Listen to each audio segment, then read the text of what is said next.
afectación provisoria de la libertad de una persona mientras se le juzga en el trámite de la actuación penal procede de manera excepcional y sometido a estrictos requisitos, toda vez que por regla general el proceso se debe adelantar estando el imputado en ejercicio pleno de sus derechos fundamentales, particularmente la presunción de inocencia. En efecto, la detención que aquí se depreca representa la más contundente y grave de las intromisiones de la autoridad estatal en la esfera individual y es por eso que la Constitución política y la ley la autorizan para garantizar el cumplimiento de determinados fines, fijando de antemano esos precisos objetivos, unos requisitos de rigurosa observancia y de interpretación igualmente restringida. Y aun cuando en el escenario de las audiencias preliminares no se practican pruebas en estricto sentido, al estar ello deferido al juicio oral, lo cierto es que el primer requerimiento contemplado en el artículo 308, con miras a determinar la procedencia de la medida cautelar, se concreta en el juicio lógico-inductivo que es realizar el juez de garantías a partir de los elementos materiales probatorios, evidencia física e información legalmente acopiada, y de los cuales se puede extraer como conclusión que el sujeto que funge como imputado es el probable autor o partícipe del delito investigado. Estándar de conocimiento que en el presente caso se sustenta en el informe de captura y la entrevista subsiguiente del agente aprensor y la denuncia de Anderson Yesid Meneses, de cuyo análisis conjunto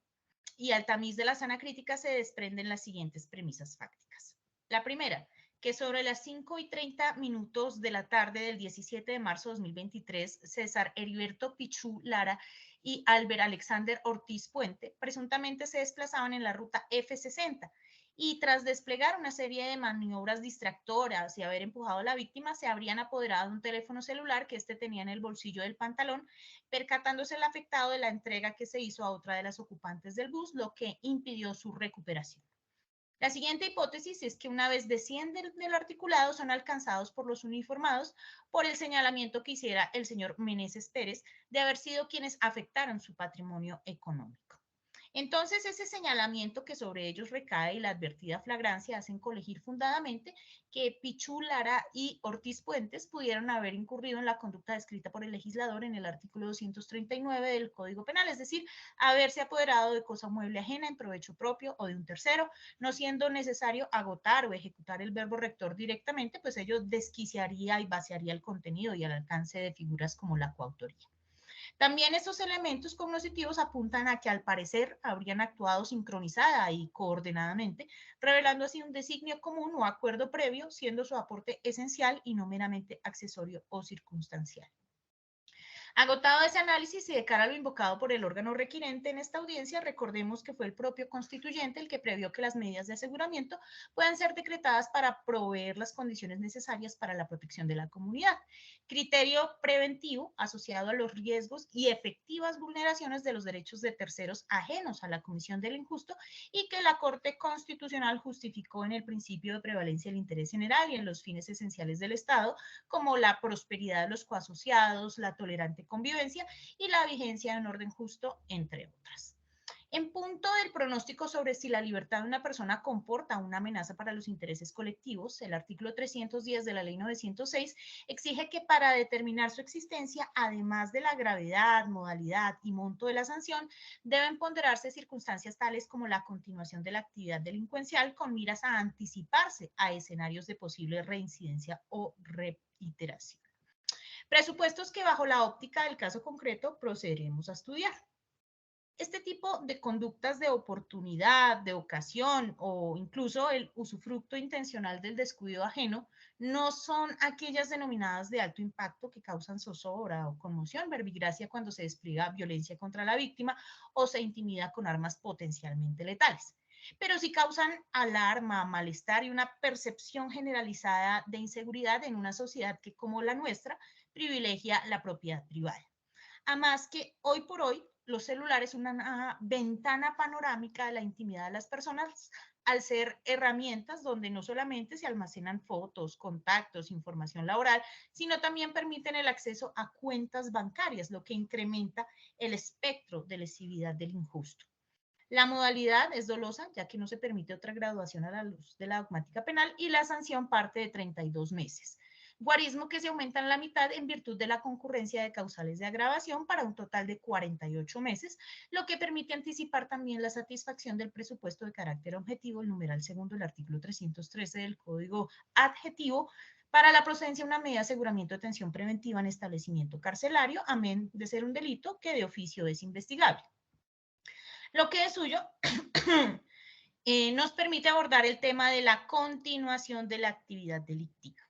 Y sobre este tópico es asaz ilustrativo el criterio expuesto por la Corte Constitucional en la sentencia C-567 de 2019, según la cual, comillas, la Sala encontró que la remisión hecha por el inciso segundo del numeral cuarto del artículo 313 de la Ley 906 de 2004 a los artículos 308 y 310 del mismo cuerpo normativo implica concentrar la valoración de la medida de aseguramiento solo en criterios subjetivos orientados por niveles de peligrosidad según las capturas decretadas o legalizadas en otros procesos. Estos elementos le permitirían al juez de control de garantías decretar la detención preventiva a partir solo del perfil de la persona sin tener en cuenta otros elementos, tales como la conducta cometida y su gravedad, la necesidad de la imposición de la medida, entre otros.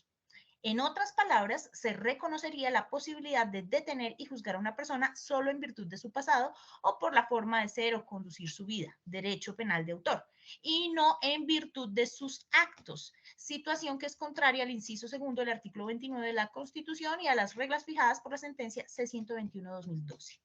Asimismo, la Sala no encontró justificación constitucional alguna que permitiese considerar esta remisión compatible con la norma superior. En consecuencia, declaró la inexequibilidad del inciso segundo del numeral cuarto del artículo 303 de la Ley 906 de 2004 por desconocer tal disposición de manera abierta el principio de culpabilidad por el acto, axioma que proscribe la adjudicación de responsabilidad por la nuda forma de ser o conducir su vida. Derecho penal de autor. Cierro comillas. Así las cosas, por captura, solo pueden tenerse aquellas aprehensiones en que haya mediado una orden de autoridad competente con el pleno de las formalidades legales o la que fuere fruto de legalización por el juez de control de garantías como resultado de la flagrancia, descartándose así que la mera aprehensión física o la conducción y el registro posterior en libros de minuta policial, entre otras, constituyan la captura para efectos de predicar la continuación delictiva, pues la calificación de delictivo de un comportamiento solo se otorga cuando ha pasado por el sedazo o el tamiz de un juez. La señora fiscal adujo que este numeral se aplicaba a la específica situación de Ortiz Puentes, pues aun cuando reconoce que no tiene reportes en el sistema misional SPOA, ello en su sentir no significaba que fuera un infractor primario, solo pues que no se había dejado capturar con anterioridad. Manifestación desafortunada desde cualquier arista porque desconoce la presunción de inocencia y que el derecho penal es de acto y no de autor. Además que no se soporta en ninguna prueba, ni remite lo aseverado a un medio de convicción específico, no ofrece explicación alguna y este tampoco se revela cierta por sí misma. No cuenta con argumentos o elementos que la respalden, desconociendo de esta manera el principio lógico de razón suficiente, según el cual ningún hecho o enunciación puede existir o ser verdadero sin que haya una causa que lo escude, ya que, como lo dijo la Sala Casacional Penal de la Corte Suprema de Justicia, comillas, no es posible aceptar nada como artículo de fe, sino que es necesario demostrarlo y fundamentarlo todo. Cierro comillas. Sentencia de 17 de febrero de 2021, radicado SP 371-2021-52150, componencia del doctor Diego Eugenio Corredor Beltrán. En cuanto a Pichulara, adviértase que varias de las anotaciones a las que la solicitante dio lectura parcial no reúnen ese requisito impuesto por la Corte Constitucional en la sentencia C-567-2019. A saber, proceso 2023-01344, reporte 25 de febrero de 2023 en indagación. 2023-00936 de 21 de febrero de 2023, indagación. 2022-02629 de 14 de julio de 2022, indagación. 2019-061-139 de 21 de agosto de 2019, indagación. Siendo este ejercicio el que debió haber adelantado la parte interesada y sin embargo no lo hizo. no discriminó cuáles de esas anotaciones suplían el requisito que se echa de menos y cuáles efectivamente servían de insumo para la hipótesis de la continuación de la actividad delictiva, omitiendo dar a conocer a la audiencia la etapa en la que se encontraban estas actuaciones. En cuanto al antecedente, nótese que le asiste razón a la defensa cuando señala que en la certificación de la Dirección de Investigación Criminal Interpol, allegada por la propia Fiscalía, no le figuran a estos ciudadanos sentencias de carácter condenatorio, en tanto que en el sistema misional SPOA le aparece a César Heriberto un reporte en el que se dice que la actuación está en los juzgados de ejecución de penas y medidas de seguridad. Luego, al tratarse de dos elementos que aportan información contradictoria, correspondía a la titular de la acción penal dilucidar la cuestión y, sin embargo, tampoco lo hizo. Entonces, aplicando los conocidos brocardos onus probandi incubit actori e indubio pro reo, la parte solicitante debía acreditar el supuesto de hecho en el que fincaba su pretensión. Entiéndase, existencia de antecedente en los términos del artículo 248 de la Carta Política. Y al no cumplir esa carga procesal, la duda debe resolverse a favor del encartado. En cuanto a las medidas correccionales a las que se hizo tácita alusión, baste recordar que en la misma sentencia nuestro máximo tribunal constitucional señaló que para imponer una detención preventiva es necesario que la persona haya cometido conductas constitutivas de delito o contravención, o así lo contempla la norma. Sin embargo, esa corte señaló que una lectura preliminar permitiría sostener que esta medida procedería por conductas realizadas en el marco del derecho penal y del derecho de policía, pues el término contravención ha tenido un uso dentro de las dos ramas del derecho colombiano. Sin embargo, si se realiza una interpretación a partir de la voluntad del legislador, así como una interpretación sistemática de la norma, puede concluirse que la medida de aseguramiento solo procede respecto a conductas del tipo penal, señalando que el Congreso de la República durante el trámite de la Ley 1826 de 2017 manifestó que el ámbito de aplicación se circunscribe únicamente a la Ley 599 de 2000 y que la diferencia entre un delito y una contravención radica en el grado de ataque o lesión que sufre el bien jurídico, de forma tal que será contravención toda aquella conducta que presenta una reducida lesión al bien jurídico. Nótese que el carácter fragmentario y de última ratio del derecho penal implica que el ejercicio punitivo máximo del Estado se reserva para las conductas más lesivas. Asimismo, el derecho penal en el Estado social de derecho se basa en la antijuridicidad material, lo cual revisa el grado de afectación que padece el bien jurídico tutelado. Todo lo anterior para concluir que si se revisa la Ley 1801-2016, puede establecerse que las relaciones de policía y convivencia ya no se rigen por el término contravención, sino por la expresión comportamiento contrario a la convivencia, que es objeto de medidas correctivas por parte de la autoridad de policía. Aquel se entiende como las conductas que afectan los derechos de otros en las relaciones de convivencia, es decir, que se realizan en los espacios definidos por la ley. Asimismo, los comportamientos contrarios a la convivencia implican una relación excluyente con las conductas de naturaleza penal, según el artículo 25 del parágrafo segundo de la Ley 1801 de 2016. Todo ello para significar que, en efecto, esas medidas correctivas a las que se hizo tangencial alusión y que incluso se incorporaron al expediente, pues no pueden servir de insumo para los fines que aquí nos concita. Tampoco es dable asimilar la figura de la coautoría que aquí se imputó a una organización criminal como para hacerla encajar en la segunda hipótesis del numeral primero del artículo 310. Luego, sin criterio de peligrosidad, no se da la finalidad en análisis, de acuerdo a la sentencia C1198-2008, amén que la calificación jurídica provisional no es en sí misma determinante para inferir el peligro para la sociedad, tal como lo contempla el parágrafo del artículo 308 del Código de Procedimiento Penal. Sobre las razones de utilidad procesal traducidas en la posibilidad de fuga o no comparecencia y evacuada como está la evaluación de los aspectos referidos a la gravedad, la modalidad y la pena cuando se abordó el tema del peligro para la comunidad, solo resta referirnos a la causal traída a colación por la petente. Y de entrada se recuerda que el arraigo es el acto y la consecuencia de arraigar.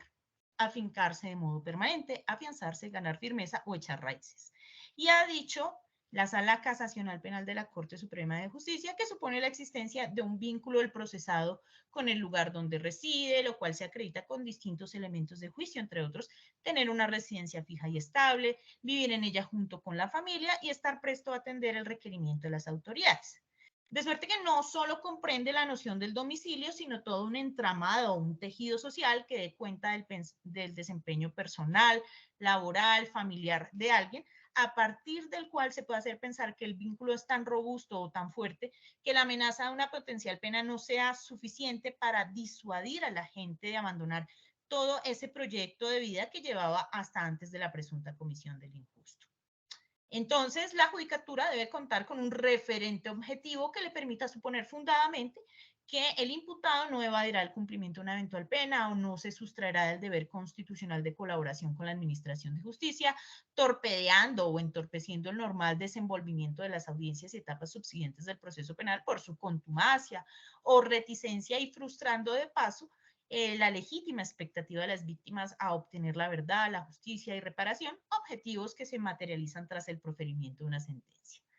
Ese referente no se da en el asunto que ocupa nuestra atención, pues fue la propia actitud silente de los implicados la que privó al Estado de elementos que le permitieran tener confianza en la firmeza de su compromiso procesal, con independencia de sus futuras consecuencias, ya que si bien les asiste el derecho a guardar silencio y no autoincriminarse, esa prerrogativa hace alusión a las circunstancias que pudieran llegar a revelar su responsabilidad penal, mas no se extienden aspectos como el que aquí se ventila, en el que los únicos perjudicados con el desconocimiento de los aspectos anejos a su arraigo son ellos mismos. No indicaron una dirección, no aportaron datos de la conformación de su familia, ni ningún referente que pudiese dar cuenta de sus vínculos con este territorio.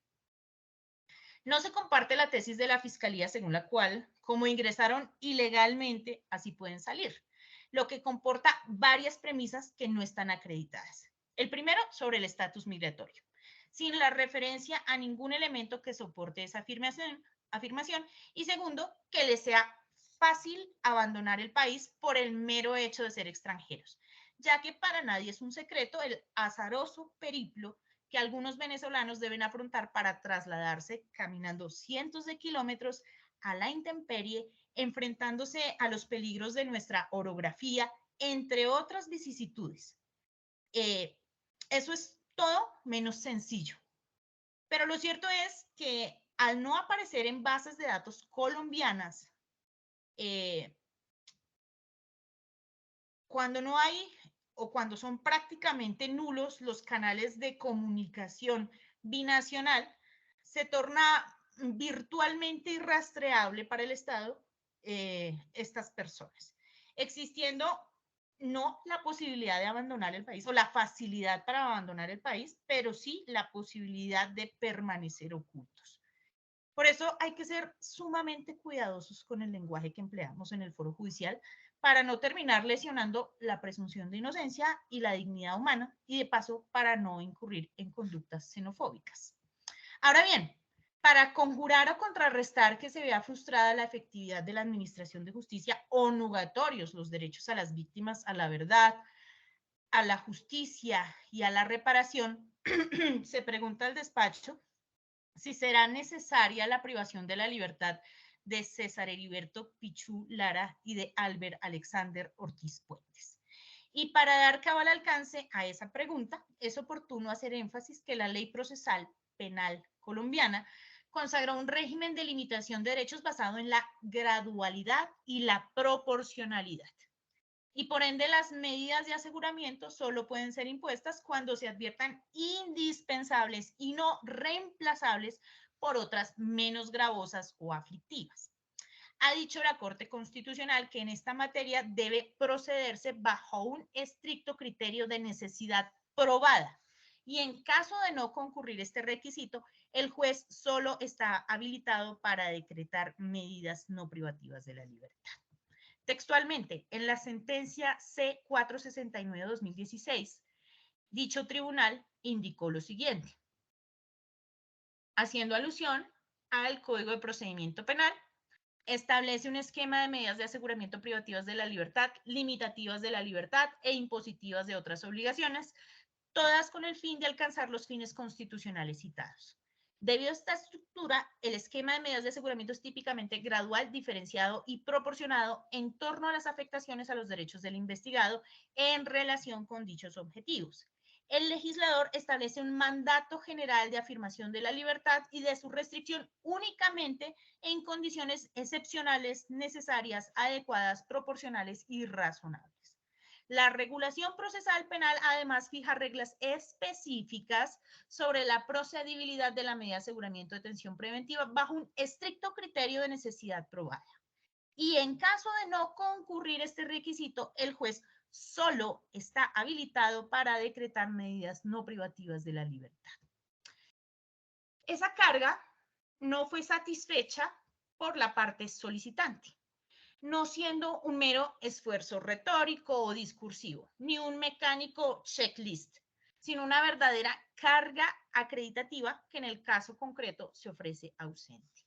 Entonces, esa tensión existente entre intereses estatales y derechos fundamentales no se soluciona apelando al clamor de las mayorías ni a la indignación popular, sino en la aplicación directa de la Constitución y la ley que suministran las herramientas de ponderación adecuadas con miras a garantizar las finalidades de las medidas cautelares con un rasero antropocéntrico, excepcional y tuitivo. Será entonces una decisión ponderada aquella que consulte las verdaderas necesidades del proceso, de la sociedad y de la gente para no desconocer la presunción de inocencia y la prohibición de exceso, ya que el ejercicio irreflexivo, inmoderado e indiscriminado de la persecución penal y el confinamiento preventivo innecesario conducen a la anulación de los fines esenciales del Estado. No solamente contribuyen al congestionamiento del aparato jurisdiccional, sino al colapso del sistema carcelario y a la deshumanización del proceso penal. Ya que la detención no es la única respuesta válida que consagra el ordenamiento jurídico al delito presuntamente cometido, tan solo se impondrá la medida no privativa de la libertad descrita en el numeral tercero, literal B del artículo 307, para que los imputados se presenten mensualmente ante el Centro de Servicios Judiciales del Sistema Penal Acusatorio de Palo Quemado y cada vez que sean requeridos. Así, aun cuando se ignore su domicilio, ello permite al Estado tener un monitoreo parcial sin restringir su locomoción, citarlos y enterarlos de las vicisitudes procesales.